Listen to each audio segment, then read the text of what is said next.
Hoje eu quero conversar com vocês sobre algumas coisas que Deus nos deu para que possamos utilizar durante a nossa caminhada aqui na terra. É importante nós entendermos esses dois textos, porque ele mostra primeiro a grandeza e a soberania de Cristo. Enquanto João diz que todas as coisas foram feitas por Ele, e sem Ele nada do que foi feito se fez, o apóstolo Paulo diz que todas as coisas são criadas nele, sejam coisas visíveis ou invisíveis, sejam tronos, principados, potestades, ou seja, Ele subsiste todas as coisas. Ainda em Colossenses vai dizer que Ele é o primogênito dos mortos, enquanto nós achamos que o primeiro a morrer foi Abel. A Bíblia está dizendo, e já diz isso na carta do apóstolo Pedro, que o sangue de Cristo já era conhecido antes da fundação do mundo. Ou seja, nós vemos a Bíblia dizer que Jesus Cristo é o primogênito, já havia sido determinado que ele morreria. E por que isso? E por que eu quero passar isso para os irmãos?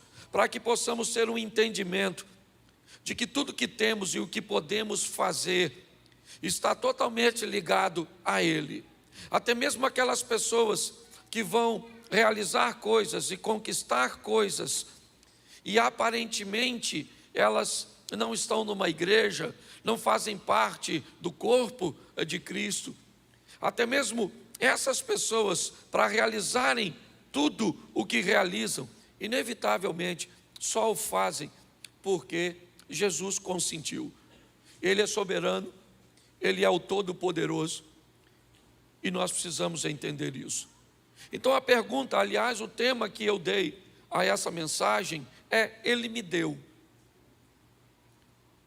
Para eu viver, eu recebi de Deus algumas coisas, e algumas, na verdade, às vezes numa escala muito maior do que outra. Nós recebemos muitas virtudes para desempenharmos nossa vida aqui na terra. E precisamos dessas virtudes, por quê? Porque no mundo espiritual nós enfrentamos o tempo inteiro a oposição. O reino das trevas, o tempo inteiro, ele se opõe a nós. Ele se opõe à vontade de Deus para a nossa vida. Ele se opõe aos princípios de Deus para este mundo. Algumas coisas, é verdade, nós utilizamos, muitas vezes, depois de um tempo, involuntariamente. Fazemos muitas vezes sem sentir. Será que todas as vezes que uma mangueira, por exemplo, como agora nós estamos na época da manga, já fazem 2 meses, ou talvez mais um pouquinho, que as flores começaram a nascer, que o vento começou a soprar e derrubando e removendo muitas vezes grande parte dessas flores, que se todas elas permanecessem na árvore, provavelmente a árvore não conseguiria se desenvolver para fazer com que todas elas crescessem. Então a oposição remove dela muitas das suas flores, que não vão se tornar frutos nunca. Mas depois que uma árvore recebeu de Deus a autorização para frutificar, inevitavelmente basta chegar o tempo que ela frutifica. Talvez você tenha muita dificuldade, você talvez que não saiba dirigir, mas se tem uma coisa que certamente vai atrapalhar um motorista, é ele tentar entender o que ele está fazendo durante o processo da direção. Se ele prestar atenção que ele está apertando a embreagem, o freio, o acelerador, mexendo no volante, mexendo no câmbio de marcha, olhando para os retrovisores, certamente ele vai bater. Porque depois que você aprende, é um processo involuntário, você faz sem notar. Muitas coisas na nossa vida nós recebemos de Deus e aplicamos corriqueiramente na nossa vida sem observarmos. Mas quando chega determinadas situações, inevitavelmente é crucial nós entendermos que Ele nos deu algumas coisas que se destacam em nós e que muitas vezes nós não somos capazes de reconhecer. Nessa trama da vida em que vivemos, nós vamos receber de Deus qualidades que vão nos destacar de outras pessoas. E isso para mim é algo tão importante, né? Quando eu pergunto, Ele me deu, eu fiz 4 perguntas aqui. Primeiro, Ele quem? Quem foi que me deu?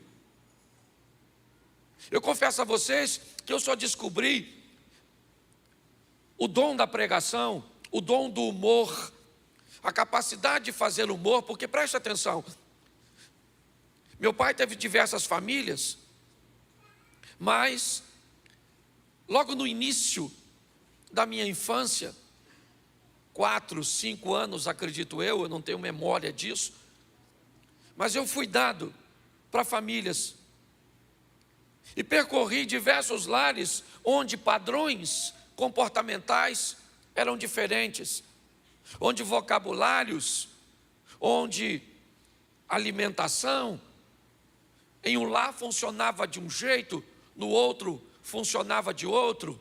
Aqui havia uma certa fartura, eu podia comer 2 pedaços de carne. Aqui eu podia utilizar um ventilador para dormir, mas quando eu mudava para o outro, lá era um pedaço de carne apenas. Em um lugar podia deixar comida, outro lugar, se deixasse comida era um problema. No outro lugar não podia utilizar o ventilador, porque isso acrescentaria um valor na conta elétrica. Ou seja, inevitavelmente eu fui vivendo em ambientes que me ensinaram que era muito perigoso falar. Então eu fiquei introvertido, porque eu não conseguia cumprir um padrão, um modelo. Não me deram para mim um modelo, me deram 5 modelos. E quando eu cheguei na minha juventude, eu falava pouco, era introvertido, eu tinha medo de falar, porque falar sempre me foi um grande problema. Diversas vezes eu vi tudo que eu tinha dentro de uma bolsa de papel, né? Na época era o porcão, lembra disso?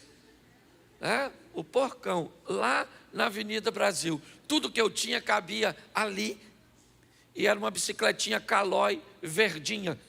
Quando alguém cansava de mim, ou quando alguém se escandalizava com algo que eu dizia, fazia, ou como eu me comportava, essa pessoa então me mandava embora, eu colocava tudo dentro daquela bolsa e ia para outra casa, até alguém se cansar de mim novamente e me mandar para outra casa, e eu vivi dessa forma.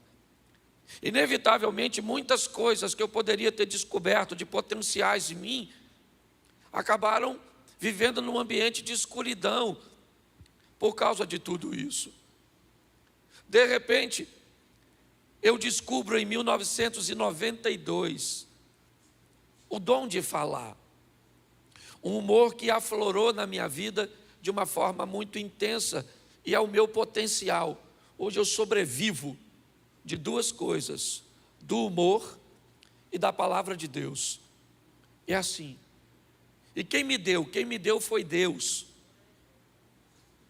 E eu preciso entender que aquilo que Deus te dá nem sempre agrada a todo mundo. E deixa eu te dar uma dica, não fique muito preocupado com o que pessoas vão falar, desde que você saiba quem você é.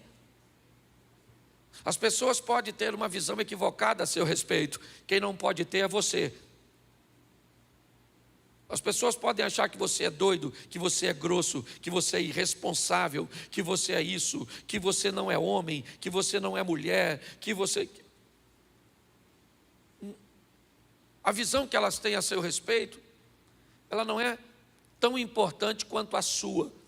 O grande problema é que se você não se conhecer, Se você não souber quem você é, a opinião dos outros pode formatar em você, né, o que elas pensam que vocês são. Isso é muito sério. Mas quando você se afirma de uma forma poderosa, inevitavelmente as pessoas começam a reconhecer você pela maneira que você reconhece. Eu sempre brinco aqui, não é de hoje que a gente ouve dizer que João é o discípulo a quem Jesus mais amava. Quem já escutou isso, levante a mão. Pois é, mas quem disse isso foi ele. Foi João que escreveu que ele era o discípulo que Jesus mais amava. E como João se via como mais amado, e ele tinha tanta certeza disso, nós o vemos como ele se via. Porque quando você tem certeza de quem você é, inevitavelmente você não vai mudar por causa da posição dos outros. Você sabe o que Deus fez por você, como Ele te fez, e isso é importantíssimo. Porque é que muitas pessoas mudam o tempo inteiro querendo ser o que os outros pensam que elas são? Porque elas sempre estão querendo a aprovação dos outros. Então você precisa entender uma coisa: quem foi que te deu? E já já eu vou te mostrar. Ele quem? Foi Deus. Esse é o primeiro passo. E Ele te deu o quê? Ih, pastor, aí está ruim. O que Ele me deu? Eu vou te mostrar isso mais à frente, né? Você precisa saber também por que é que Ele te deu. Foi Deus que te deu? Sim. O que Ele te deu? Não sei. Tem gente que já sabe o que recebeu, mas não sabe para quê. E pior, tem gente que sabe que foi Deus que deu, sabe o que Ele deu, sabe por que Ele deu, mas não está usando. Então eu quero te mostrar isso em pessoas. Seria muito legal se todos nós fôssemos plenos, tivéssemos, né, a plenitude, mas não vai rolar.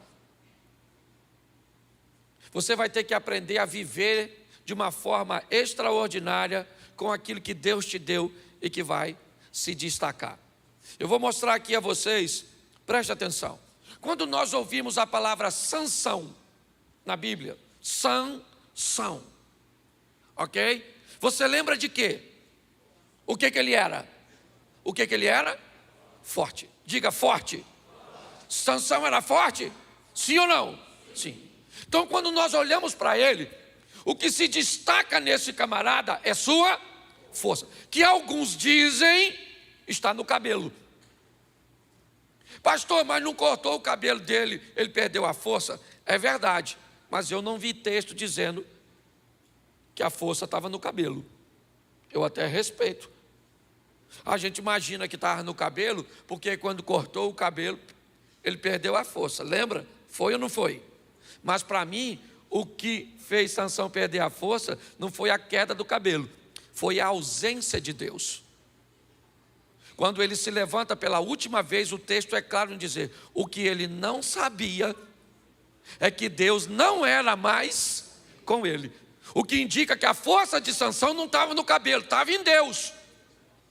E quando ele perde a presença de Deus na vida dele, ele fica fraco. É assim que funciona. Mas pastor, tinha que estar no cabelo? Não. O cabelo grande era o voto do nazireu, que não podia cortar o cabelo. Era mais ou menos, lembra daquelas promessas que a mãe fazia quando o filho tinha um problema? O menino ia morrer. Aí a mãe ia lá, fazia um voto e dizia: se esse menino não morrer, nunca corta o cabelo. Era mais ou menos uma coisa dessa. Israel não era tão incomum, né, o voto do nazireu. Ou seja, estava assim de nazireu, se é que eu posso dizer dessa forma, com cabelo grande. Mas o único que tinha cabelo grande e força era o Sansão. Por quê? Porque Deus deu para ele força. E força física, esse camarada tinha, se destacou com ela. É verdade. Rompeu desafios, fez coisas extraordinárias com aquilo que tinha. E com o que tinha, ele tinha tudo para ser aprovado. É verdade. Só que, quando eu olho para a vida desse camarada, ele é forte, porque tem gente que é forte fisicamente. Mas para você vencer, você vai precisar de muito mais do que força física. Você tem que potencializar aquilo que você é forte, mas tem que ter cuidado com aquilo que você é fraco. Porque aquilo que você é fraco pode te reprovar em tudo. Sansão tinha tudo. Ninguém me convence, gente, que ele tinha que ficar cego. Será que era plano de Deus que Sansão morresse humilhado daquele jeito? Morresse com essa dúvida de pensamento? Porque para muita gente ele se suicidou. Eu só não encaro essa situação como suicídio porque ele não estava vendo. Então, provavelmente, ele poderia imaginar que, derrubando tudo, ele poderia estar fora daquele contexto. Mas quando eu olho a cegueira de Sansão, a força empregada, né, num ambiente cujo qual ele não saía do lugar, nós olhamos para tudo isso e descobrimos que ele era um cara muito forte e que poderia ter sido aprovado com sua força, e não que não seja, mas que não precisava ser desse jeito. O que eu quero te chamar a atenção é cuidado, porque sua virtude, por si só, aquilo que te destaca, o que destaca? É sua força? Beleza. Mas quando nós vamos olhar para o próximo, quando nós falamos de Davi, por exemplo, se eu falasse para você, Davi, me fale uma coisa, ou a que mais chama atenção quando o nome Davi vem à sua mente, é o quê? Me ajuda aí, mesmo que você erre, não tem problema não. Quando você pensa Davi, ele é uma pessoa o quê? Corajosa. Enquanto todo mundo está com medo, ele era forte igual Sansão. Até porque se fosse tão forte, não precisava nem de tanta coragem. O cara era fortão. Mas Davi era um corajoso que não tinha tanta, mas tinha muita coragem. Coragem para enfrentar urso, coragem para enfrentar leão, coragem para enfrentar gigante, coragem para não matar Saul. Ele era um cara extremamente corajoso. O que se destaca, o que Deus deu para Davi em excelência foi coragem. Ele não tinha tanta força. E foi altamente vencedor apenas com coragem. Tem gente que é forte pra caramba, mas é covarde.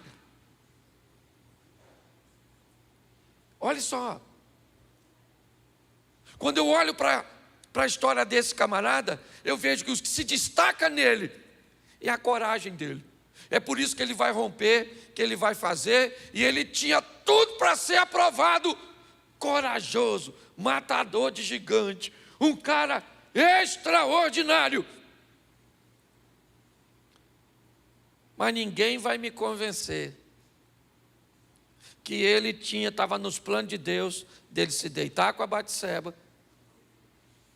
de ser humilhado do jeito que for, de ver seu filho se deitar com todas as esposas dele no meio de uma praça, de ver seu filho morrer, de ver um de seus filhos estuprar sua meia-irmã, de ver um de seus filhos assassinar seu próprio irmão. Pensa numa história dramática, é a história de Davi, e não precisava ser desse jeito. Por que o senhor está falando isso, pastor? Porque, presta atenção, eu vou te mostrar personagens que sequer tiveram um encontro um com o outro, pessoas que viveram em gerações diferentes, mas que nos mostram que eu posso potencializar aquilo que eu sou forte, mas eu não posso me esquecer daquilo que eu sou fraco, para que não possa me reprovar. Porque nesse ambiente, quando eu vou colocar, né, na balança, não, eu sou um camarada que venci muito aqui, mas eu sofri demais aqui. Nessa média de vida, provavelmente sua vida não vai ser boa. Eu vejo gente que tem tudo para vencer, mas ele tem deficiências em determinadas áreas que o impedem de vencer, o impedem de romper, o impedem de avançar. E pior, às vezes ele olha para todo o seu potencial, mas esquece de sua deficiência. Se canalizasse um pouquinho de tempo, um pouquinho de atenção para aquilo cujo qual ele é fraco, a história poderia ser outra. Está assim de gente que tem tudo para ser feliz no casamento, mas uma droga de um comportamento, uma coisa aparentemente insignificante que a pessoa não quer mudar, pega todo o casamento e joga por terra. É assim que funciona. Deus nos deu aquilo que nos destaca, é verdade, seja a coragem de Sansão, seja a força, né, a força de Sansão ou a coragem de Davi, mas eu olho e vejo que eles não foram plenos. Eles não foram plenos. E por não ter plenitude em ninguém, não é no Sansão e no Davi, é em ninguém. Se eu e você não prestarmos atenção, inevitavelmente nós vamos ter problemas. Você quer o terceiro? Vamos lá. Quando você fala de Salomão, Salomão, você lembra de quê? Você lembra de? Me ajuda aí, gente. Isso, só para você falar, para ficar na sua mente. Sei que é chato, né? Você ficar falando. Se fosse para eu falar, eu subia aí e pregava, pastor. Certo? Mas é para gravar na sua mente. Você pensa no Salomão. Salomão era um cara, ele era forte como Sansão, corajoso como Davi, mas ele era sábio. Olha só, Deus deu para ele sabedoria. E ele vai ser um vencedor com sabedoria, utilizando aquilo que ele recebeu. Foi Deus que deu para ele. Foi Deus que deu a Salomão a sabedoria. Foi Deus que deu a Davi a coragem. Foi Deus que deu a Sansão a força. E eu pergunto a você, por que é que Sansão não tem força, coragem e sabedoria? Por que é que Davi, além de coragem, não tem força e sabedoria? Porque ninguém recebe tudo. Você precisa potencializar aquilo que você é bom e trabalhar aquilo que você... Mas isso parece uma coisa de cultura, você quer ver? Seu filho é muito bom em matemática, mas ele não é muito bom em língua portuguesa. Se você tivesse que colocar seu filho para estudar alguma coisa, o que você colocaria? Para ele estudar português ou matemática? Português ou matemática? Português. Pastor, ele tem que estudar português, que esse menino não é bom. Preste atenção, você está canalizando força para uma área que o seu filho é fraco. Você tem que ensinar ele que ele não pode ficar reprovado no português, mas ele tem que ser potencializado em matemática, porque aí você vai potencializar aquilo que ele é forte. O grande problema é isso, nós potencializamos aquilo cujo qual nós somos fraco, e na fraqueza você só tem que trabalhar para não ser reprovado, mas potencializar aquilo que você é forte. Quando eu olho para Salomão, eu vejo a sabedoria de Salomão, que a Bíblia é clara, que foi Deus que deu, como a força de Sansão estava em Deus, como a coragem de Davi estava em Deus, a sabedoria de Salomão também está em Deus. Ele é sábio porque Deus é com ele, e ele tinha tudo para ser um vencedor sendo sábio, mas se casa com quem não deve, se enfia no ambiente de idolatria. Salomão faz diversas coisas que muitas vezes até contraria a própria sabedoria. Enquanto Deus te dá algo para te potencializar, entenda, o diabo vai precisar criar alguma coisa para neutralizar a sua força. Esse é o propósito. Preste atenção, quem tinha dado força para Sansão, quem tinha dado força para Sansão? Deus. Mas quem é que vai trabalhar para tirar a força de Sansão? Satanás. E onde é que ele vai atacar? Onde Sansão é fraco. Porque é assim que funciona. Há uma batalha no mundo espiritual para que seja removido de você e de mim a virtude que Deus colocou para que nós possamos vencer. O grande problema, por isso que eu li Colossenses 1, coisas visíveis e invisíveis, aquela que você vê, aqueles embates e aquelas crises que você é capaz de observar, mas o mundo espiritual está aí, trabalhando para que você não ore, trabalhando para que você não estude, trabalhando para que você não tenha paciência, trabalhando para que você tenha medo, trabalhando para que você não viva o que Deus tem para você. É assim que funciona. E quem não aprende a militar, a lutar nesse ambiente, vai olhando para a vida e vai achando assim: caramba, para eu vencer o gigante, eu tenho que ter a força do Sansão. Não, Davi não precisou da força de Sansão para vencer o gigante. Para me vencer esse comportamento que me fez ter dificuldade de lidar com os meus relacionamentos amorosos, eu precisava da sabedoria de Salomão. Não. Para ser um vencedor, você precisa potencializar aquilo que Deus te deu. É importante você entender isso. Pegue o que Deus te deu e trabalhe, potencializando. Mas não deixe aquilo que não é seu ponto forte te reprovar.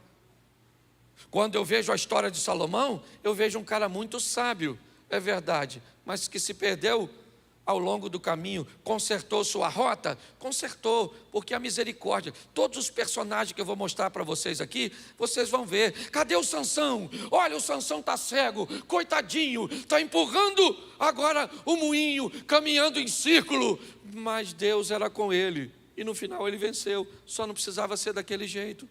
Cadê o Davi, que foi humilhado, certo? Que viu suas esposas, seu filho, sua filha, que viveu tudo aquilo, a morte de quem amava. Está certo, mas disse para seu filho Salomão, na hora da morte: eu vou pelo caminho de todos os homens. Cadê Salomão? Mesmo depois da queda, acabou se restituindo, se reposicionando. Mas eu olho para Pedro, que não tinha força, coragem e nem sabedoria. Mas Pedro tinha uma coisa extraordinária: ousadia. Quando você fala de Pedro, pensa num cara ousado. Nos momentos mais difíceis, certo? Ele se posicionava, às vezes, totalmente atrapalhado, na frente dos outros, tomando decisões aparentemente precipitadas, porque para Pedro, ousadia era seu ponto forte. É verdade. Ele se posiciona, ele age de uma forma, onde Jesus diz que todos vão negá-lo, e Pedro diz: ainda que todos te neguem, ô Pedro, jamais. O Pedro nega Jesus 3 vezes, e uma vez na pergunta de uma dona.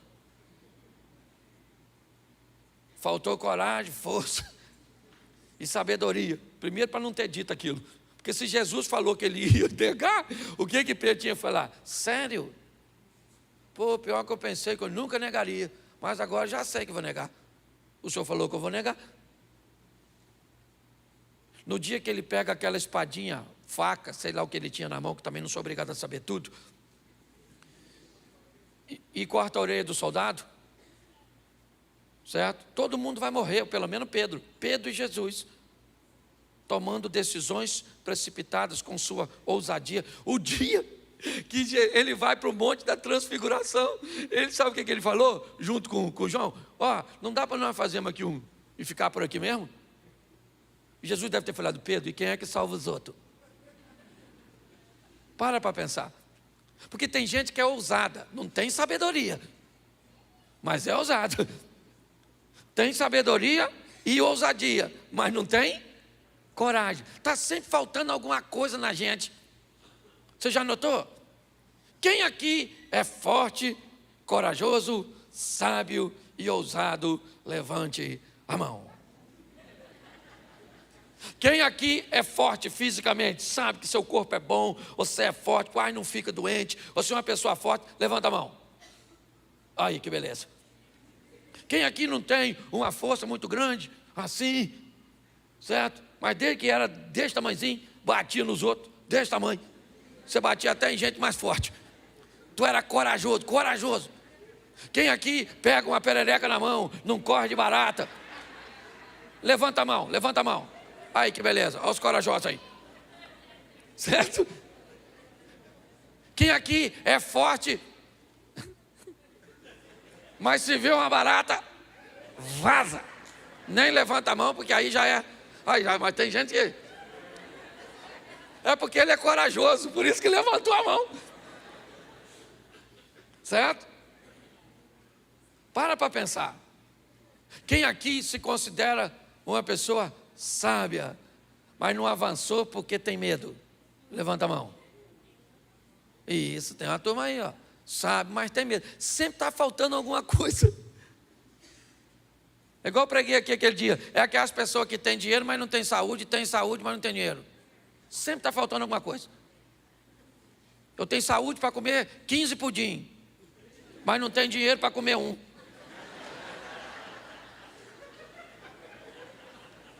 Aí eu tenho dinheiro para comer 15 pudim e não tenho saúde para comer uma fatia. Você já notou que sempre parece que está faltando alguma coisa na gente? Assim é a vida. Aí você olha para a vida de um vencedor e pensa que ele tem tudo. Você não sabe, mas ele é deficiente em uma das áreas. É assim que funciona. Quando eu olho para Pedro, eu vejo um cara ousado, mas que não precisava ter feito aquilo que fez, sofrido aquilo que sofreu. Era só ter potencializado aquilo cujo qual ele não era tão forte. Agora preste atenção. Quando nós falamos de Abraão, você lembra de quê? Você lembra de fé. Mas preste atenção, porque fé o Davi também tinha. O Sansão também tinha. Quando eu olho para a vida de Abraão, eu vejo uma coisa que o destaca, e aliás, que ele só tomou a decisão por causa da fé. É a obediência. Obediência. Tem gente que é bom em obedecer. Bom. Você fala com a pessoa é obediente, mas às vezes não é ousada. Não tem coragem. Você olha para Abraão, ele vive coisas extraordinárias, mas o ponto forte do Abraão é obediência. Abraão, sai da tua terra, eu saio. Abraão, manda Ismael embora, eu mando. Abraão, tudo que Deus mandava Abraão fazer, ele fazia. E aí eu pergunto para você, ele é o pai da? Ele é o pai da? Ele tinha fé, sim ou não? Sim ou não? E por que se deitou com H?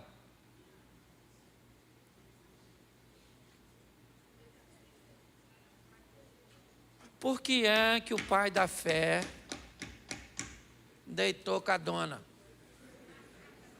Ele não é o pai da fé? Você sabe por que ele se deitou? Porque o que a Bíblia está dizendo é que Abraão não é pleno, não é perfeito. Tem áreas que ele é deficiente. Sim ou não? Então ninguém é perfeito. Ah, pastor, eu não venço porque... eu não venço. Eu queria vencer, mas eu tenho assim uma deficiência. Entendeu? Eu quero ganhar dinheiro, mas eu quero trabalhar.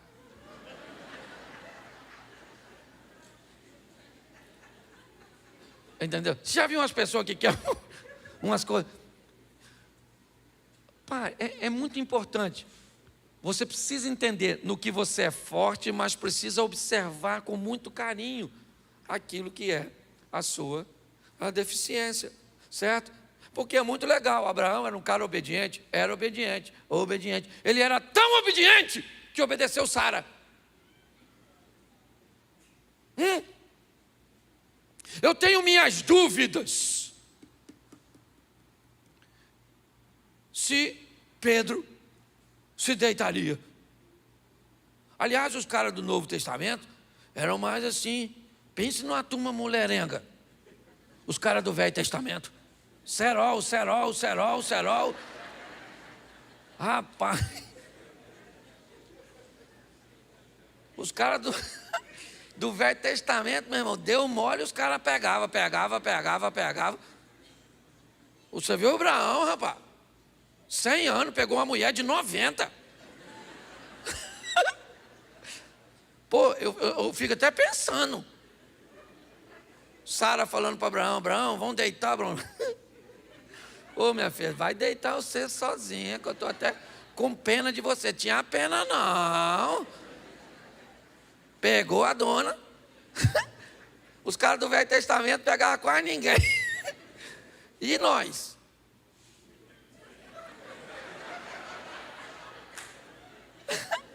Se a turma do Velho Testamento já não pegava ninguém, a turma do projeto ia começar, meu Deus, vamos mudar aqui, porque o negócio está desafiador.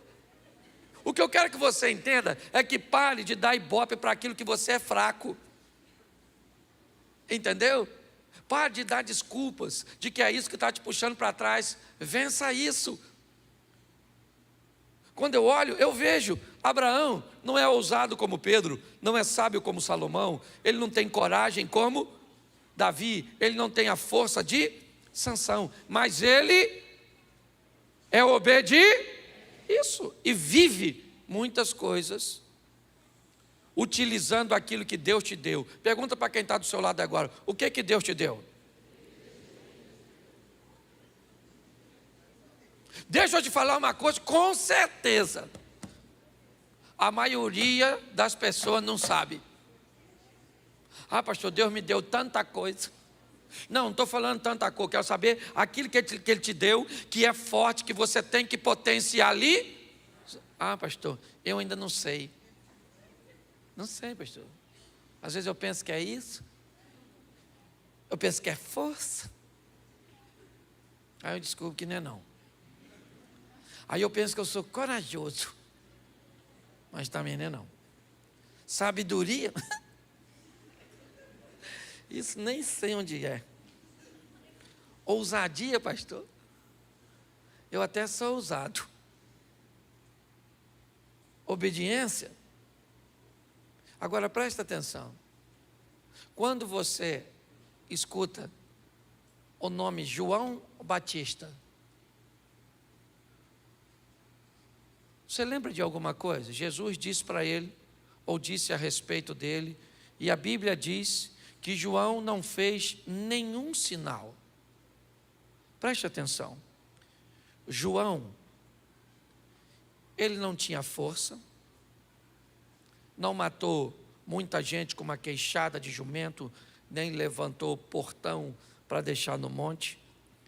João não matou gigante.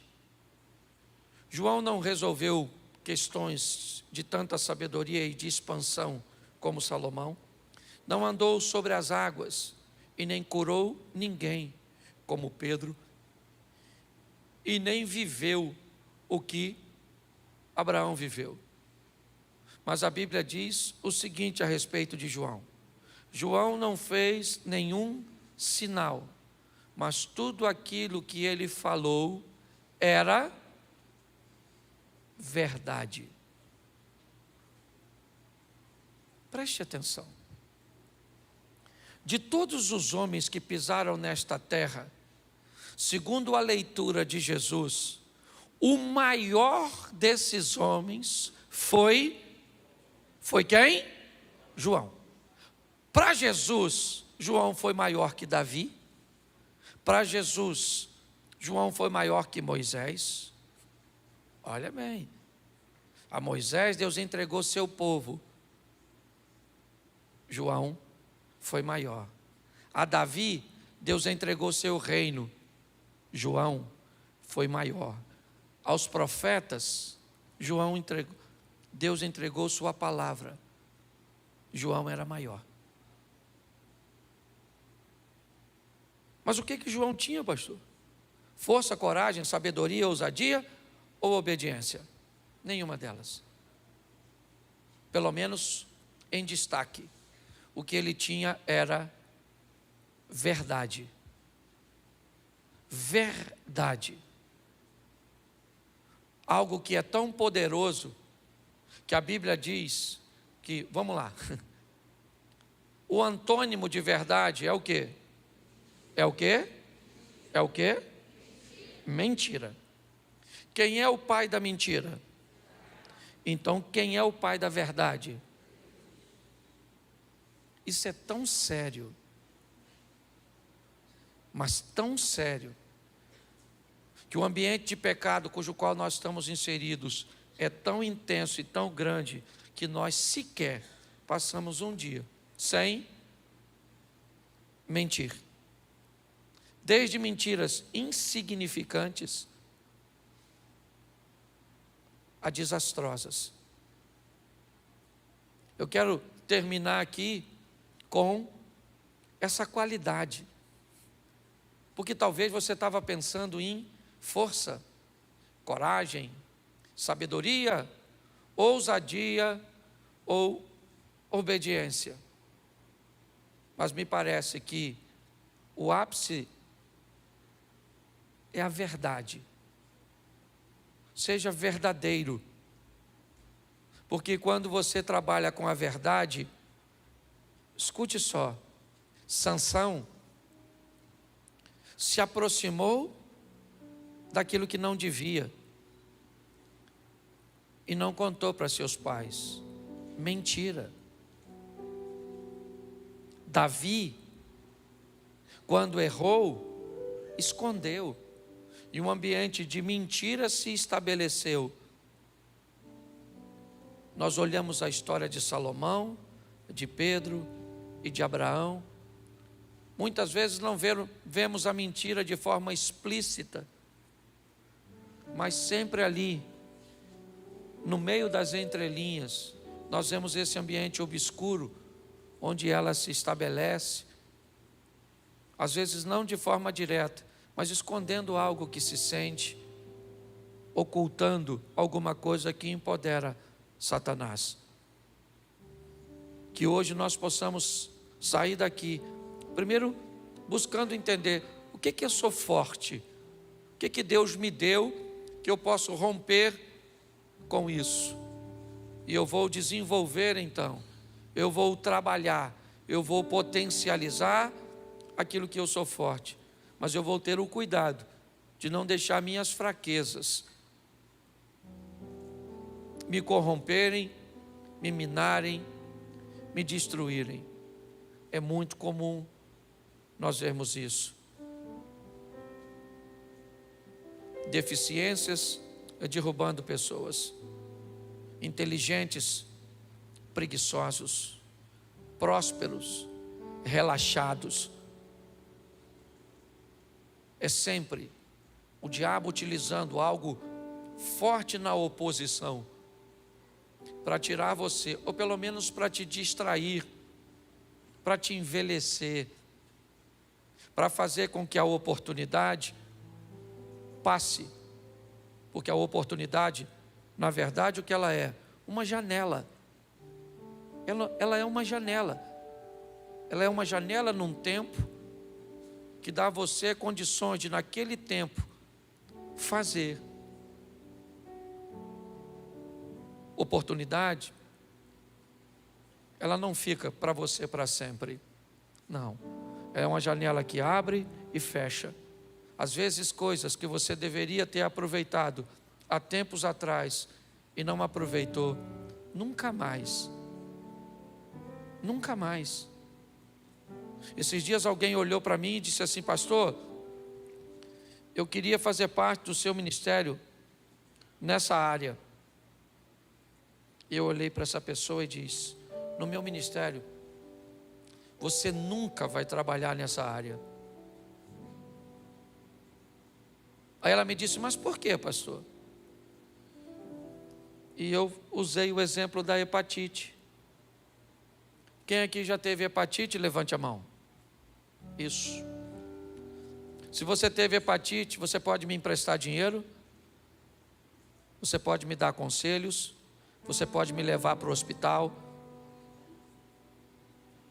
mas você não pode me doar sangue. Mas pastor, eu não tenho mais hepatite. Mas tem coisas que você não tem hoje, mas fez ou viveu ontem, que te descredenciam para viver coisas amanhã. É assim que funciona. A minha grande preocupação hoje como pastor, gente, é olhar para pessoas com potenciais extraordinários de força, coragem, sabedoria, obediência, ousadia e verdade, e ver que essas pessoas não estão alcançando o propósito.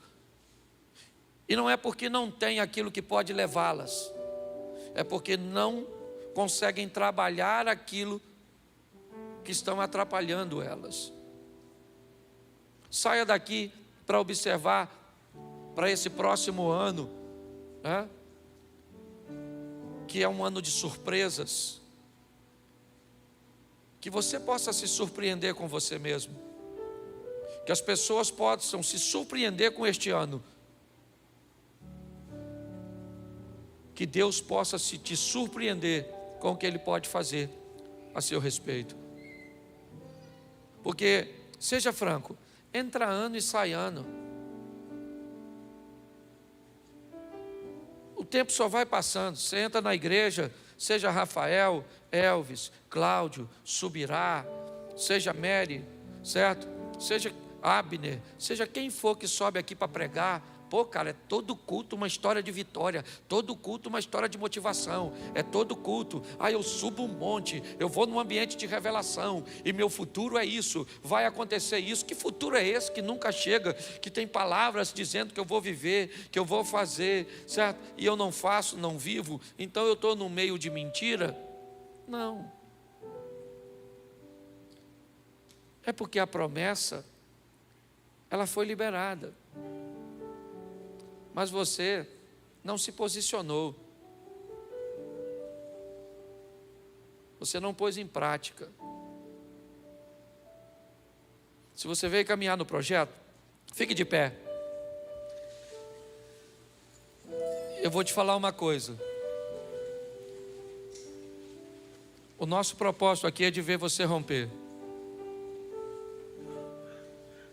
Eu aprendi uma coisa e já vivi num ambiente cujo qual as palavras e o tom eram extremamente motivadores. Mas muitas vezes as ações não condizem com aquilo que nós queremos. Se prepare para viver, para aqueles que se posicionarem, o melhor ano da vida de vocês, dos negócios de vocês. Feche seus olhos. Pai, em nome de Jesus, o Senhor tem feito de tudo, enviado todos os recursos, estabelecido todos os princípios, nos alertado, chamado a nossa atenção, com o propósito de que sejamos vencedores, nos deu virtudes, para que possamos desenvolver e aplicar na nossa vida, mas também nos alertou dos nossos inimigos e das nossas adversidades. Por isso, Pai, em nome de Jesus, mais uma vez eu te peço a tua misericórdia. Toca no nosso coração, abre o nosso entendimento e nos dá condições, ó Deus, de nos posicionarmos a nosso favor. Temos anjos trabalhando a nosso favor. Temos um Deus que é o Todo-Poderoso. Somos chamados de filho do dono de todas as coisas. Mas muitas vezes vivemos à margem dos fatos, marginalizados por comportamentos ruins, tóxicos, danosos, vendo coisas acontecerem na vida dos outros e frustrações e decepções permearem a nossa mente. Que os nossos olhos sejam abertos, porque um ano novo vem por aí e ele não muda nada, pois a mudança de ano não muda nada para ninguém, mas a mudança de postura pode trazer hoje, no dia 19, um tempo novo para a nossa vida. Nós podemos hoje não mudar de ano, mas podemos hoje mudar de vida, mudarmos de postura e vermos a tua glória ser derramada em nossa vida, em nossa família, em nossos negócios. Leva-nos, ó Pai, aos nossos lares, guardado por Tuas boas mãos poderosas. Que o Teu nome seja glorificado através de nossa vida.